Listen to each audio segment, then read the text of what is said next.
Today on the CTV News at 5, police release the identities of the victims of a double homicide in Lethbridge. Plus, family and friends mourn the loss of 3 Southern Albertans in a mid-air collision. And the chief of the Lethbridge Regional Police Service is home after receiving one of our country's highest honors.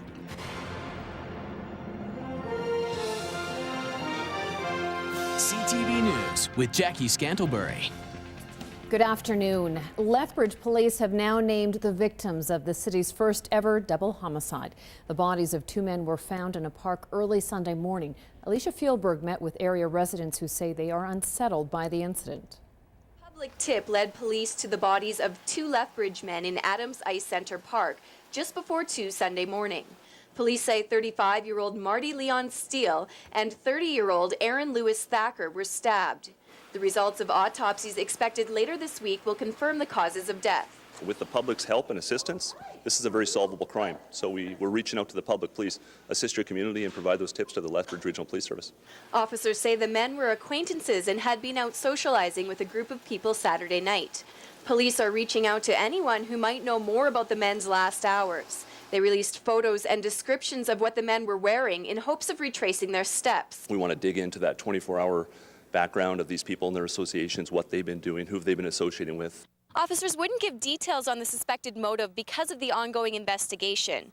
Police believe the attack was targeted and that there's no public threat, but people who live in the area are still concerned. Having 2 small children, it is a little unsettling. You know, you think Lethbridge is small enough that this sort of thing doesn't occur, you know, like in the bigger cities, but you hear more and more. Lisa Laymond and her family have lived in this neighborhood for 20 years. Her daughter played in a hockey tournament at the Ice Center hours after the bodies were discovered. Laymond says she often hears voices coming from the park after dark, including late Saturday night. She says she's also seen people there that make her feel uncomfortable. You could say kind of the undesirables, yeah. And I don't let my kids come and play at this park. Search and rescue scanned the area Sunday, but police say they plan to redeploy the team to search for more evidence. Alicia Fieldberg, CTV News, Lethbridge. Police are asking anyone who may have seen or encountered the victims on Saturday night or Sunday morning, or anyone who may have any information about the homicides, to call Crime Stoppers. These are the first 2 homicides in Lethbridge in 2012, and last year there was a total of 3. Meanwhile, 2 people are in hospital, one with life-threatening conditions. After a home invasion in Medicine Hat late Saturday night, the suspects broke in and got into a fight with 2 people inside and then took off. One victim suffered life-threatening stab wounds, while the second victim is listed in serious but non-life-threatening condition. The main suspect is described as bald with a muscular build and covered in tattoos on his arms and his chest. The communities of Nanton and Mosslee are coming to grips with a devastating mid-air plane crash that took the lives of 3 Southern Albertans, including a father and his 11-year-old son who were headed to pick up supplies for their farm. 5 people were killed in the Saturday morning crash that happened in the skies near St. Brew, Saskatchewan, about 150 kilometers northeast of Saskatoon. The remains of the victims have been recovered. Peter Hildebrand with the Transportation Safety Board says damage to both aircraft is making the investigation difficult, and not just from the collision. He says damage is compounded by the impact from the ground. Debris from the planes is scattered over grassy fields and trees near the village of St. Brew. Now to more about the victims. The community of Mosslee is coming together to support 2 well-known farmers killed in what is beginning to look like a freak accident, that mid-air collision between 2 planes. When 38-year-old Eric Donovan needed a part for his air-seeder, friend and neighbor Denny Laree offered to fly him to St. Brew, Saskatchewan to pick it up. Residents of St. Brew reported that mid-air crash between 2 planes on Saturday, and today investigators are still on scene trying to figure out what happened. But Laree, Donovan, and Donovan's 11-year-old son Wade, who was along for the ride, were all killed. 2 Regina residents who were in the other plane also died. Today, the chair Donovan sat in nearly every morning for coffee with his friends is turned over out of respect. Oh, he's a wonderful man. Hard working. He started working when he was a kid and he never quit. But he could also have fun. Now, the pilot of Donovan's plane was from Nanton. Denny Laree was a close familiar name to just about everyone. Kevin Rich reports. Dennis Laurie started flying 9 years ago. His sister and one of his brothers say safety was top of mind in everything he did. Oh, there was no question, ever. And he was very conscious about, even if he wanted to come up and get our daughters, he always asked, "Are you okay with this? Do you trust me?" And there was never, ever any question. Nanton is a town of 2,200 and home to the Bomber Command Museum of Canada. Dennis Muldoon knew Denny Laurie for many years. Their sons played hockey together. He and Joan come to all of our functions here at Bomber Command.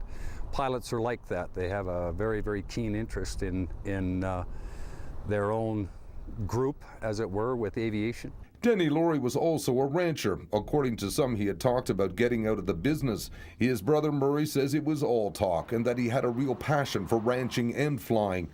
And with both, it was always safety first. My daughter and my nephew worked with Denny haying, and they would fly back and forth to the farms, and they say, oh my goodness, it took a half an hour to get the plane ready and do all the safety codes to do a 20-minute flight. Denny Laurie was in Saskatchewan to pick up farm equipment parts for his friend Eric Donovan, who was traveling with Laurie and Donovan's son Wade.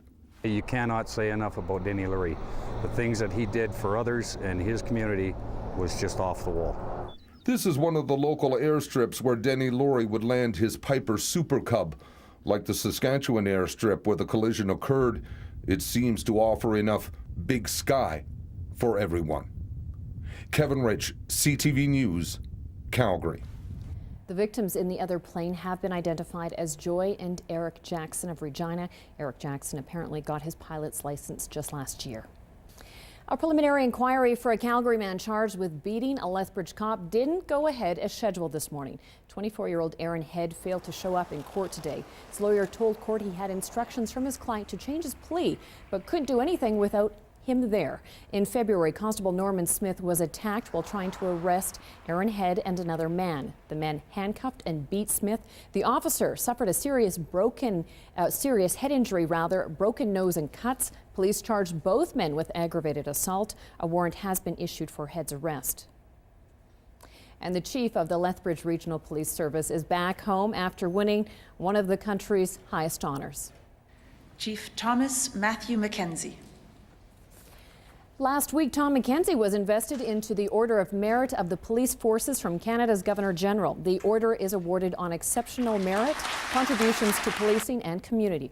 Chief McKenzie has over 30 years of experience with the Lethbridge Police Service. He says he didn't win this award on his own.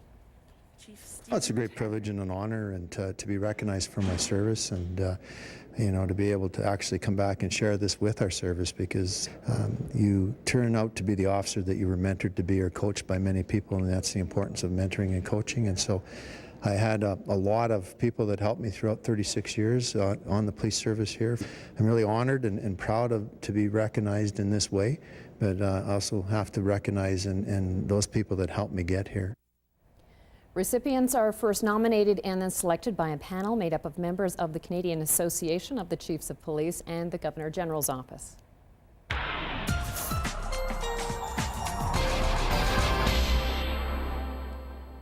Dory Rossiter's here, and you have a pretty nice job these days. This week, looking pretty sweet.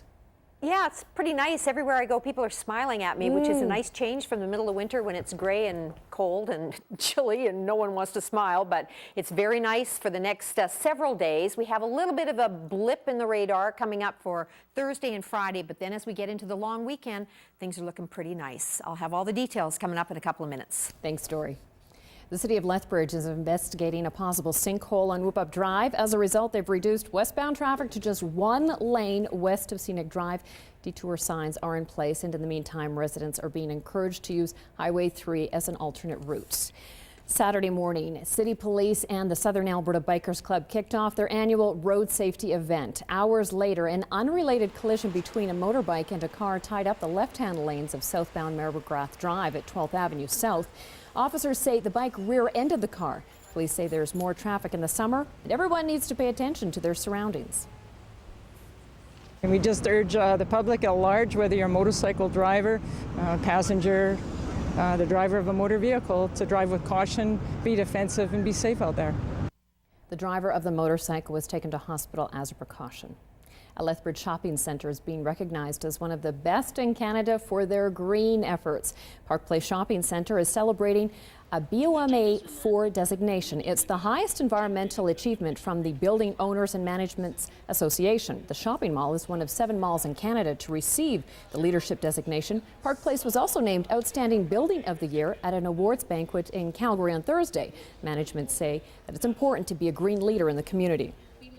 It's about time that you know, a shopping center, or anyone for that matter, really takes a stand in having a positive impact on our environment. Everything we do here is green. You know, whenever we have a project that comes up, the first question that we all talk about is what's the green component. We have renewable wind energy.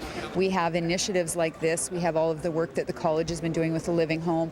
And when you can add a economic sector into that, and an organization that is taking that to the next level and then winning national awards about it, I think that's fantastic. Some of the mall's green initiatives include a rooftop garden with all the produce being donated to the YWCA Harbour House, a tenant curbside recycling program, and a mandate to use flow and water-saving devices in all of the new stores. In the markets today, Greece's financial uncertainty caused a lot of down arrows today.